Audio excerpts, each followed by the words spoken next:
Voted as a top 10 invention in 2004 by the U.S. Army, the M107 50 caliber sniper rifle is one of the most formidable weapon systems in the U.S. arsenal.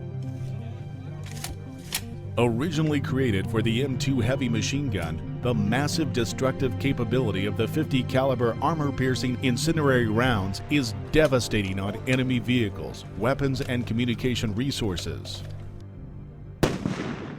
Often destroying an enemy asset is more important than killing an enemy soldier.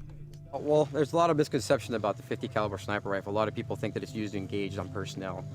It was designed to be engaged at a far distance for blocking positions. It's made to stop a vehicle. It's a very good weapon for long distances and a bit larger targets like vehicles.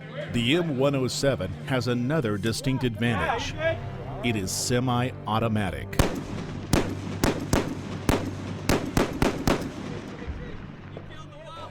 Each team is issued an M107 rifle at the beginning of the competition.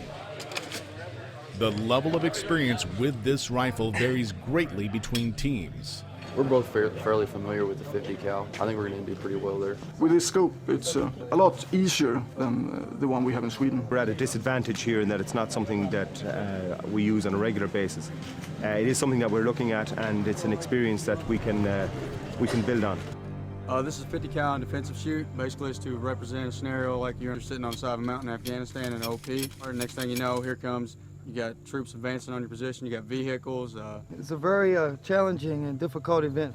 You got targets out there as far as 2,100 meters out there. And then you have something called a full value wind, where it's crosswind going from left to right. And then you also have a situation where the wind may be going from right to left, maybe another 500 meters down.